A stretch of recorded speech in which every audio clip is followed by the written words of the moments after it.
Wow, big slides up there.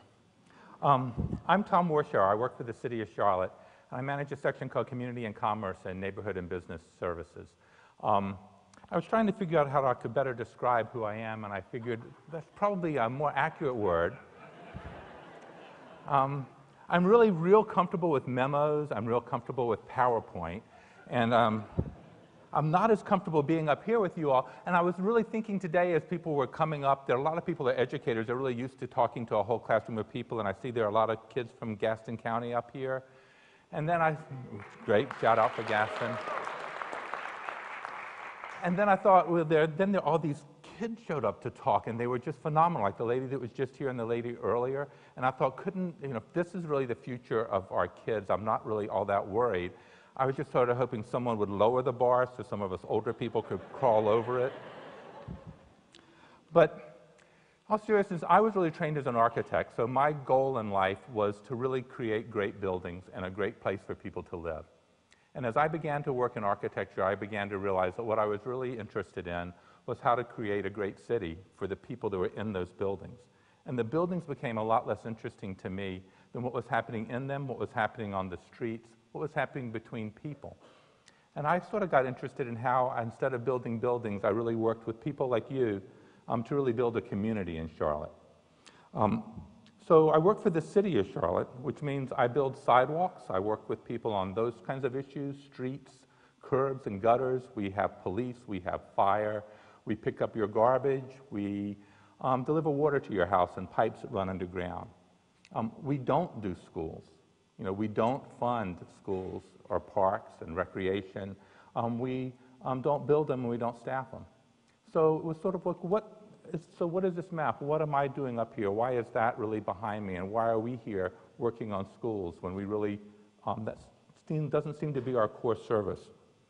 Well, what we found as we've been working is that we really do need to connect the dots and that we do have a role to play in how schools operate and function in our community and in our neighborhoods. And you've been hearing about that sort of subtly throughout the day, of how what happens in schools really matters, and it's families and it's wraparound services, and that's really what we've been about, is trying to figure out how to make that kind of thing happen. So we are figuring out our role in education, and I'm going to talk to you today, beginning about a little story in Winterfield. It's Winterfield Elementary School. And in there, we really began to connect the dots in a whole new way. It was through the universal language of music. So Winterfield, let me just give you a little history of where is Winterfield and what is Winterfield. It's an older neighborhood, not so old, but 60s or 70s it was built. It's between Independence Boulevard and Central Avenue, between Eastway Drive and going out towards Sharon Amity, near Eastland Mall. It's an area that still has some great people that raised their families there and are now older, has some new families that have moved in, but in the apartment complexes all around it are lots of new immigrants that have come. And you've been hearing earlier today about issues with immigrant populations. So the school in Winterfield is a Title I school. Over half the kids there are Hispanic. It has a large populations of Asians, Hispanics, blacks, whites, very mixed, very diverse school. In the middle of sort of an old neighborhood that has its own challenges and threats, particularly as what things that have been happening along Independence Boulevard. So what was happening there is that in 2007, a woman named Courtney Hollenbeck, who was a teacher at Winterfield Elementary, decided that she would teach a few kids how to play violin.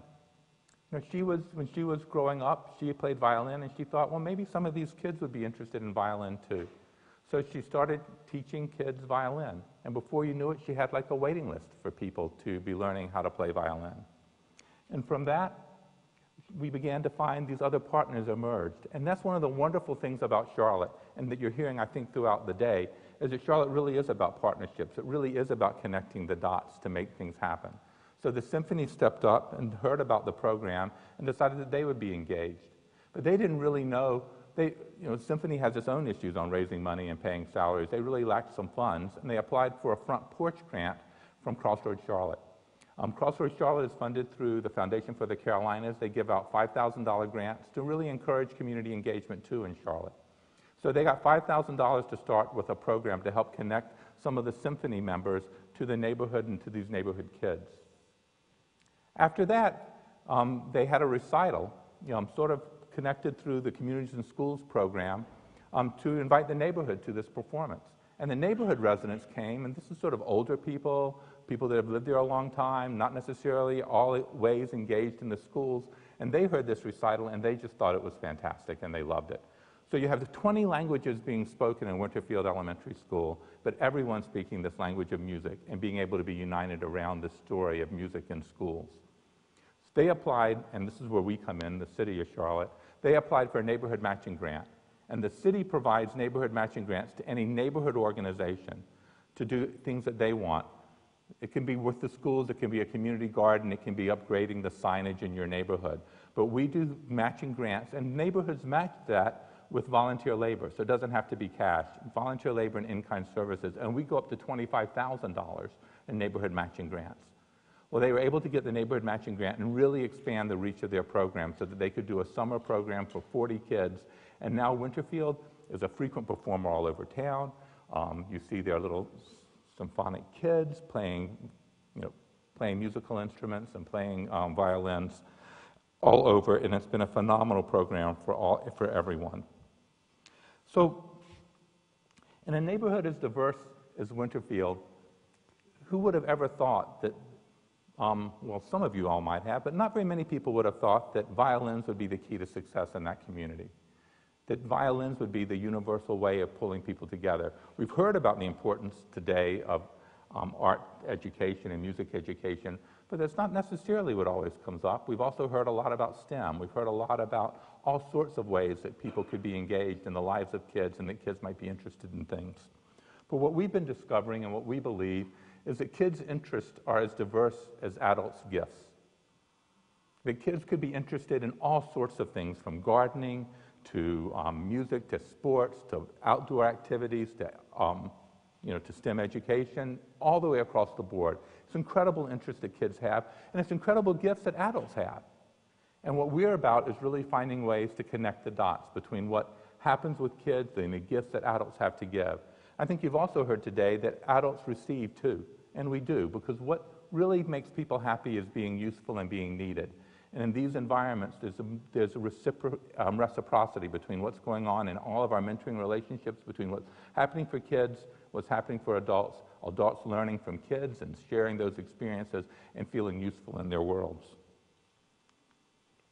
But we don't do this just because we like kids. We're really in it because we also believe in neighborhoods. And we think that it's really important that our neighborhoods really work in the city of Charlotte. We think that most anything you do as a neighborhood, provided it's legal, most anything that you do in a neighborhood really helps to build that community. So when you know kids and you know the other people in your community, when you see someone walking down the street, you'll know if they belong there or if they don't belong there. If you see a moving van pulling up to a house, you'll know if the house was moving or if that refrigerator is just walking out the door and it's not getting repaired, which actually happened in my neighborhood. In the middle of the day, someone stole someone's refrigerator and stove out of their house. Like, how could that happen? And I probably saw it. That just sort of shows you how bad a neighbor I really am. But wrong story. But the point is that as you get to know your neighbors, it really makes a healthier community for everyone. It solves issues of crime. It solves issues of people feeling loved. It helps us with all sorts of code issues. We want neighbors to be connected. And we also want people particularly to be connected to schools, because what this map is showing is that there are not a lot of schools in our community that the community perceives of as being good, as great schools to go to, where a lot of the kids are achieving the end of grade test scores. And one of the things that we've also found in our city is that housing values are really connected to school values. People will pay more to live in a neighborhood where they perceive the schools to be better. And so we encourage people to get engaged in the lives of schools and turning their schools around, whether they like kids or whether they just want to have more money in their house. We don't really care. We would like them to pay more taxes. That would be a good thing for us. So we want to see that happen. And particularly we want to see that happen because of this map. And this really shows one of the things that's really frightening for our community. We do have kids from Gaston, which is really important to see up here, because one of the things that we're seeing is that housing prices are going up just on the other side of the county line. Many people, we suspect, when they can't get into the area of town, that wedge of the city that they perceive to have the best schools, and they can't afford the house that they believe they should be living in that area, they're going out to the surrounding counties and to the lake towns for their homes. They're driving further for a bigger house to pay more for that home, to get to the schools that they believe would work more effectively for their children. And I'm saying that they believe because I'm not sure that the schools wouldn't work effectively for their children right here in Charlotte, but that seems to be happening. And that's a dangerous thing for us, because if we lose this class of people, we lose tax base, which makes it harder for us to afford all the programs that we need. It affects our environment because people are driving further to get to their homes, and that's not good for our air quality. And also, people are spending more time in their cars, which really isn't a great thing for their families. It makes it more challenging if people are commuting longer distance for them to spend the quality time with their families that they really might have wanted to have spent. So we want to see ways that we can create change in our school systems and change in the perception of those school systems. So we have a number of programs that we're working on to try and make that happen, to engage communities in the lives of schools. Because we feel that if people will know the school that their kids are going to, that they'll be more comfortable with it. If the whole community can embrace the school can perform better. And there are a lot of people that are younger that we were seeing in some of our other demographic work that showed that they were living here, and then when they got to get married and they had a family, that's when they started to look for a place outside of the city of Charlotte. So we figure if we can get people engaged in their schools early, they might like those schools, and then they might decide to send their kids there. And we are actually seeing that happening in a lot of the schools that we're working in Sedgefield Elementary, in McClintock. There are a lot of places that people are becoming more engaged. They're saying, we're going to take back our school, we're going to stay, we're not going to move, and we want to see that happen more and more in our community. Let me see. The other component of that is we want to talk about the successes in our community too, because the pattern is really important. And the more that more people know of the good things that are happening in schools, the more likely they are for people to feel prouder of the schools that are in their community. I went last night. We have a lot of these programs that we have. Last night we had our neighborhood school partnerships. We were taking Discovery Place and all sorts of science and STEM education and race cars to Albemarle Road Elementary School.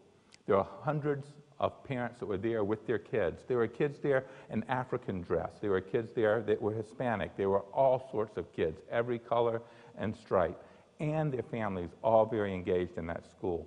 And as I see that, I have a different feeling about that school. I get to meet the principal, I get to meet the teachers, and the pattern that you have around who these schools are and what's going there, the stereotypes begin to change, and the perceptions change, and the way that we feel about it changes. So the more that we can get businesses into the schools for them to see those successes, the more we can get people into those schools, it not only creates more opportunities for students, it creates a change in the way that we perceive these schools to operate in our community. So we have our neighborhood school partnerships that we're working on with our matching grants. We have our Mayor's Youth Employment Program, where we bring together youth in schools with employment opportunities, which is a huge thing. The mayor is very concerned about creating work opportunities for kids to see the kinds of careers that are possible for them in the future. And we have the Mayor's Mentoring Alliance, which is 60 agencies, many of which you've heard from today, that work together to provide mentors in schools. We think these are some great programs that can really help our community and help us make those connections. So today we have over 60 children that are participating in the after-school program, the after-school Winterfield Orchestra. We realize that many of those students will not grow up to be musicians, but they will learn about what's going on in their community. They will learn that adults care. They will learn how to focus on their studies. They will learn about music, and they will help us build community. And we also believe the Winterfield Neighborhood Association will continue to find ways to support the school. They already have. They have a phenomenal community garden at Winterfield, and they continue to do more and more work to support their schools. So we have great stories to tell. The strings are one. You heard so many others today. But the real question for us is, what will you do? I have an amazing staff of people that are working on these programs, and you will see them today. You'll see them over the next, over many months. But if you're interested in any of those are the things that we do. I'm Tom, I am a bureaucrat, I work for the city, and I am here to help. Thanks.